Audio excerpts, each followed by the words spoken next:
De pé aclamamos o Evangelho.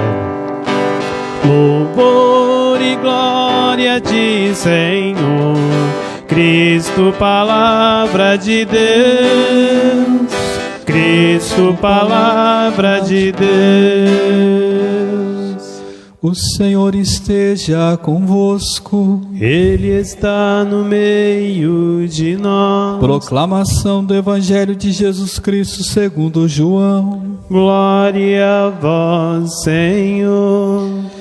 Naquele tempo, Jesus disse aos judeus que nele tinham acreditado: se permanecerdes na minha palavra, sereis verdadeiramente meus discípulos, e conhecereis a verdade, e a verdade vos libertará.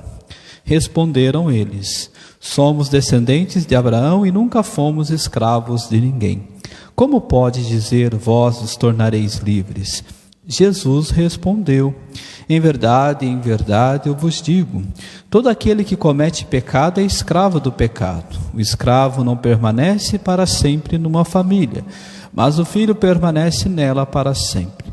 Se, pois, o Filho vos libertar, sereis verdadeiramente livres. Bem sei que sois descendente de Abraão. No entanto, procurais matar-me, porque a minha palavra não é acolhida por vós. Eu falo o que vi junto do Pai, e vós fazeis o que ouvistes do vosso pai.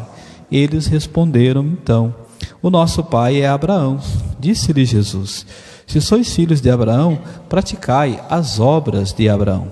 Mas agora vós procurais matar-me a mim, que vos falei a verdade que ouvi de Deus.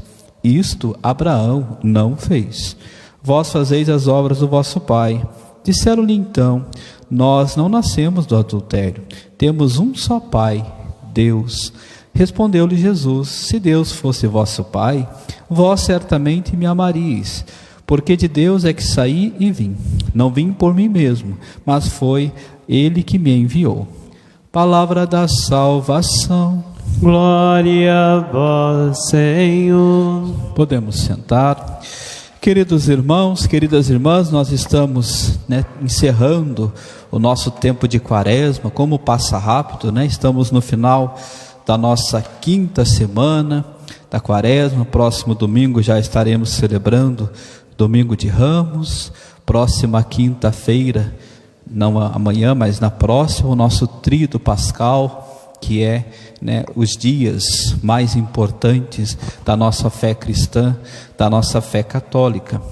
E durante todo esse tempo de quaresma, nós fomos chamados a meditar sobre a nossa vida, através da oração, do jejum, da penitência, para que ao final da quaresma, uma das conclusões que nós deveríamos chegar é: eu sou capaz de fazer por Deus aquilo que faço pelos meus?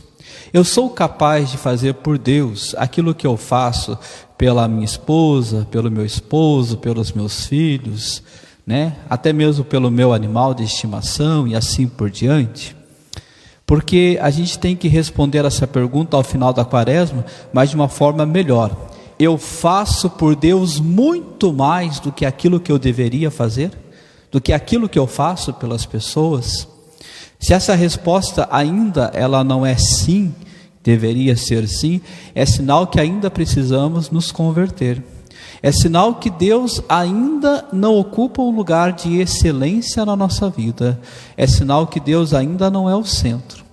Quando eu não sou capaz de mover, como eu sou capaz de mover mundos e fundos para ajudar alguém ou para defender alguém. Isso é humano, isso é legítimo e isso deve ser feito. Mas o que eu sou capaz de fazer por Deus, o que eu sou capaz de fazer para defender a minha fé, onde eu sou capaz de ir para defender a minha fé?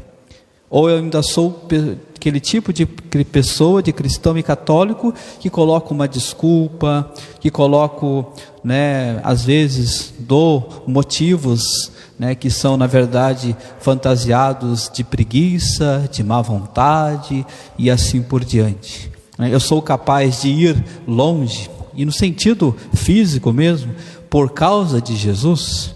Eu sou capaz de fazer uma grande festa, ou seja, eu sou capaz de andar quilômetros para fazer algo para Deus, ou eu ainda sou muito resistente?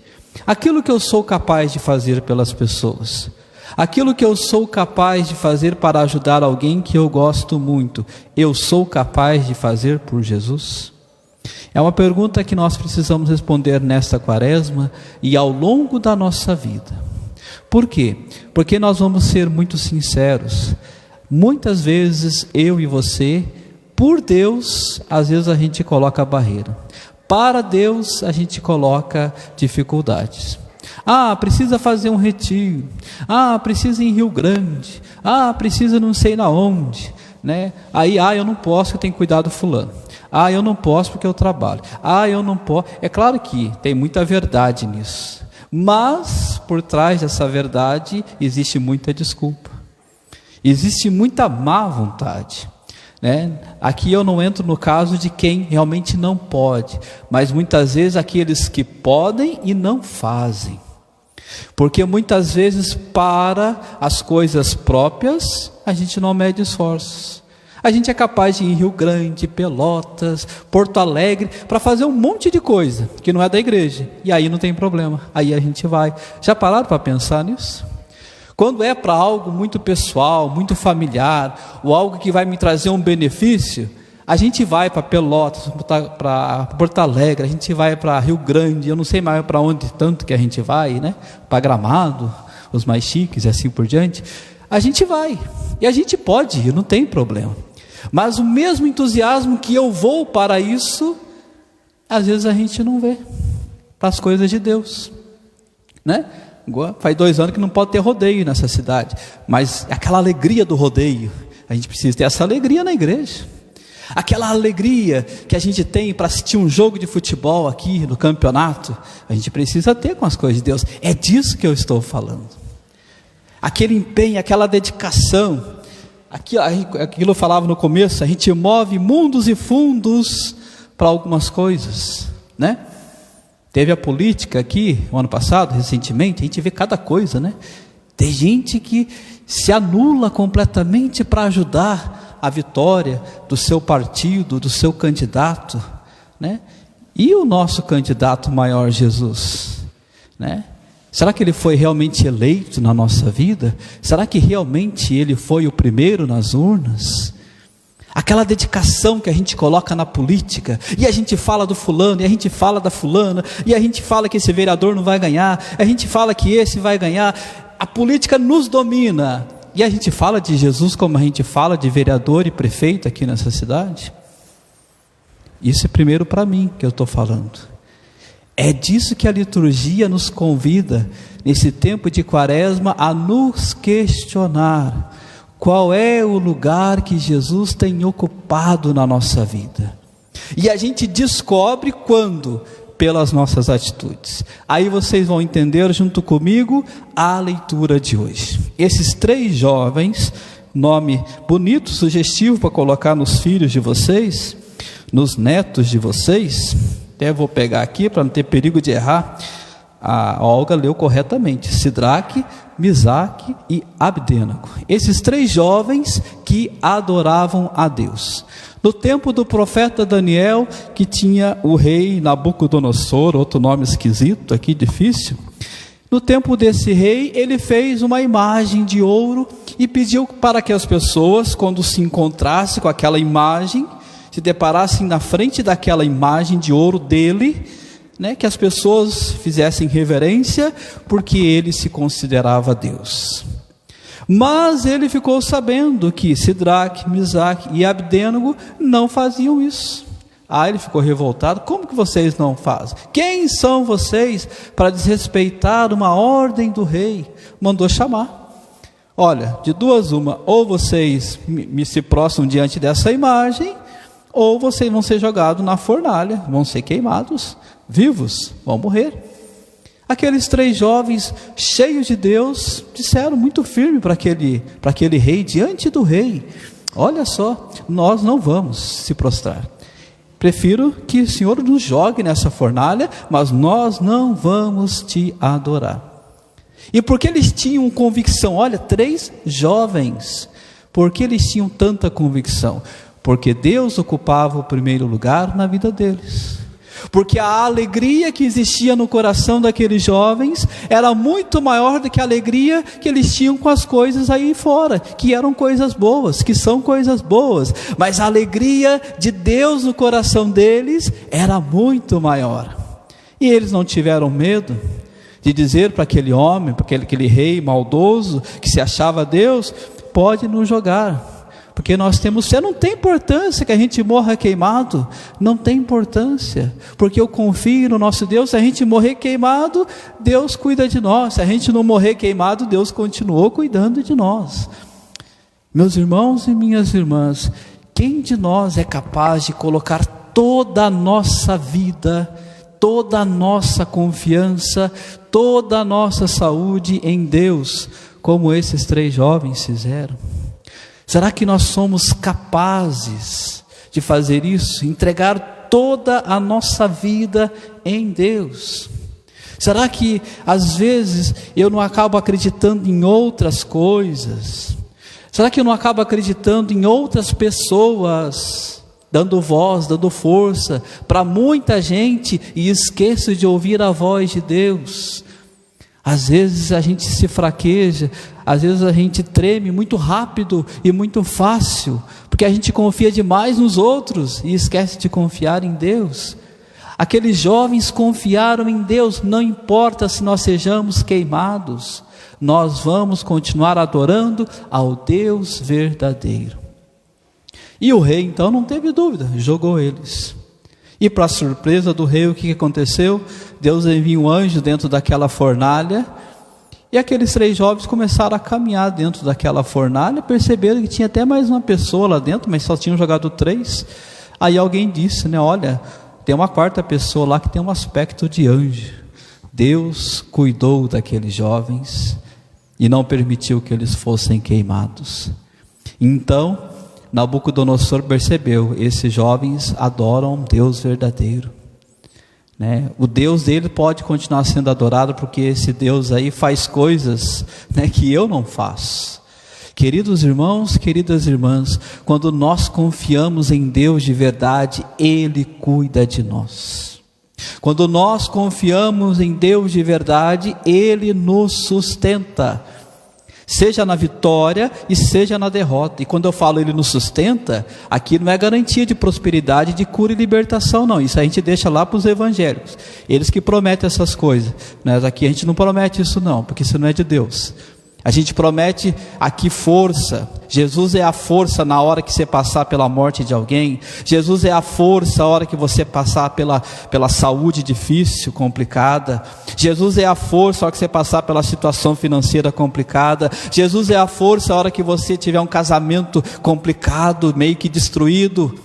Essa é a vitória que Jesus nos promete. Essa é a confiança que eu preciso ter em Jesus. Saber que Ele vai cuidar da minha família, que Ele vai cuidar do meu lar. Sim, esse Jesus faz isso, e Ele pode fazer isso, e Ele quer fazer isso, só que eu preciso confiar mais nele.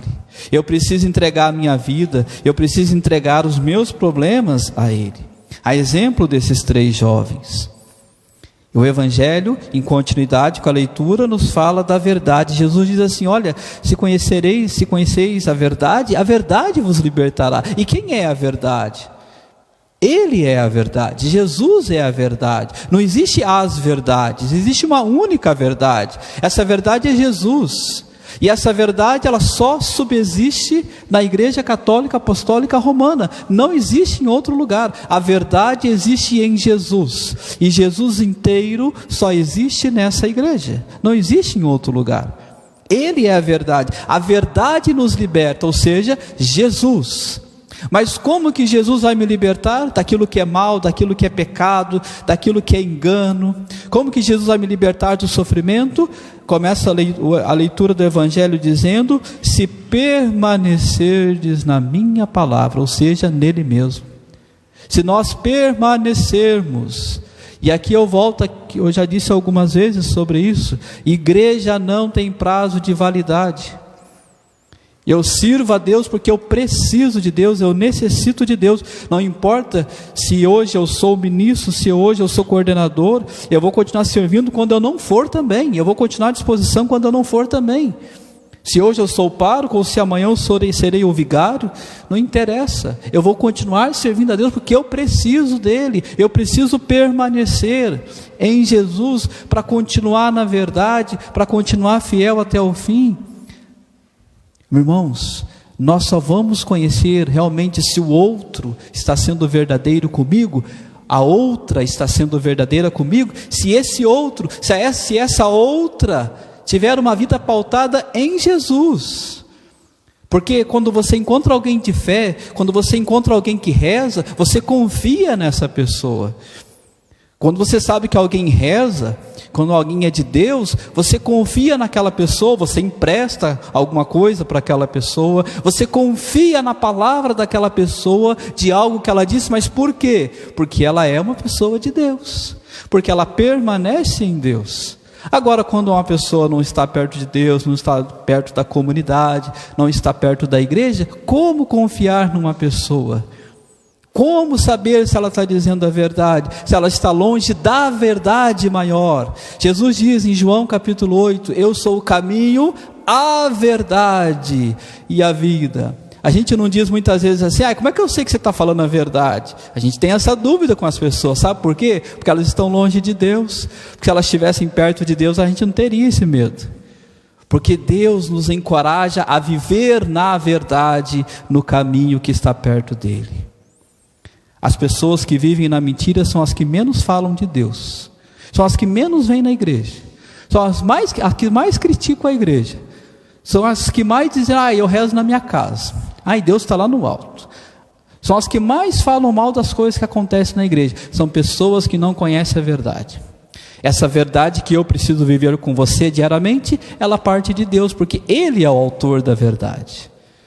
Nós precisamos caminhar na verdade, e o único jeito é caminhar perto de Jesus, e o único jeito é permanecer perto dele, mas não é só permanecer no coração não, como tem muita gente que diz, Jesus está no meu coração, que lindo, maravilhoso, Jesus está lá no céu, isso é muito bonito, mas eu preciso mostrar com obras, eu preciso mostrar com prática que Jesus realmente está no meu coração, que Ele ocupa um lugar de destaque aqui dentro, mas eu estou praticando isso. Nós precisamos nessa quaresma, encerrar esse tempo de quaresma, eu em primeiro lugar, e responder a esta pergunta: eu estou permanecendo em Deus? Eu estou caminhando na verdade? E eu estou seguindo como esses 3 jovens? Eu sou capaz de fazer qualquer coisa por Deus, como sou capaz de fazer pelas pessoas? Nós somos capazes? Essa é a pergunta que Jesus deixa para mim e para você hoje. Louvado seja o nome de nosso Senhor Jesus Cristo, para sempre seja louvado. Vamos apresentar a Deus as preces da comunidade.